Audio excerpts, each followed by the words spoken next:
matagal ng usap-usapan ay tuluyan ng kinumpirma. Sina Rhea Atayde at Zanjo Marudo, opisyal nang naghiwalay. Matapos ang mga buwan ng spekulasyon, tahimik na lumabas ang katotohanan.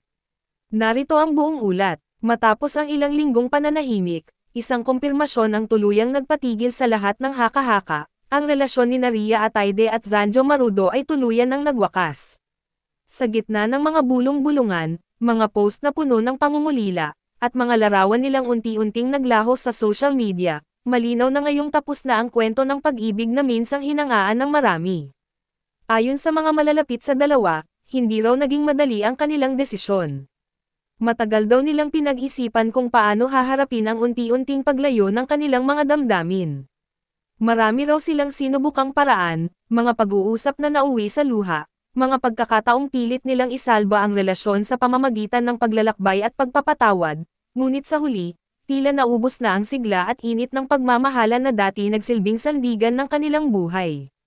Si Rhea Atayde, isang babaeng kilala sa kanyang kabaitan at katatagan, ay matagal nang tahimik tungkol sa isyu.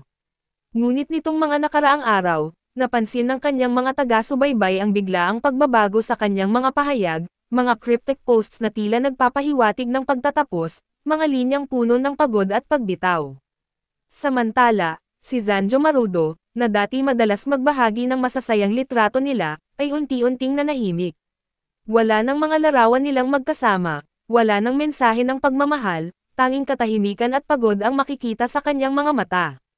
Ayon sa isang source na malapit sa aktor, sinubukan talaga nilang ayusin, pero minsan kahit anong pagmamahal mo, kung pareho na kayong pagod, kailangan mong bitawan. Hindi dahil ayaw mo na, kundi dahil gusto mong pareho kayong magkaroon ng kapayapaan. Naging matindi rin umano ang mga hindi pagkakaintindihan nila pagdating sa oras at karera.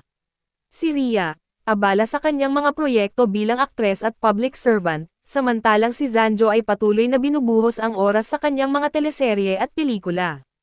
Sa kabila ng kanilang pagsisikap na panatilihing buhay ang komunikasyon, dumating daw sa punto na mas madalas na silang magtalo kaysa magkasundo.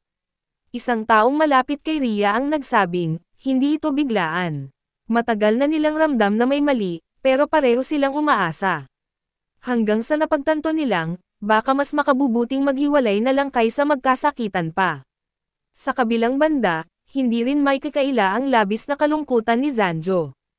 Ayon sa mga nakakakita sa kanya sa mga taping, madalas daw itong tahimik, nagmumuni-muni, at minsan ay hindi mapigil ang maging emosyonal kapag nababanggit ang pangalan ni Rhea. Para sa mga kaibigan niya, malinaw na mahal pa rin niya ang aktres, ngunit natutunan na rin niyang tanggapin na hindi lahat ng pagmamahal ay kailangang ipaglaban hanggang sa dulo. Samantala, si Sylvia Sanchez, ina ni Rhea, ay nananatiling maingat sa pagbibigay ng pahayag.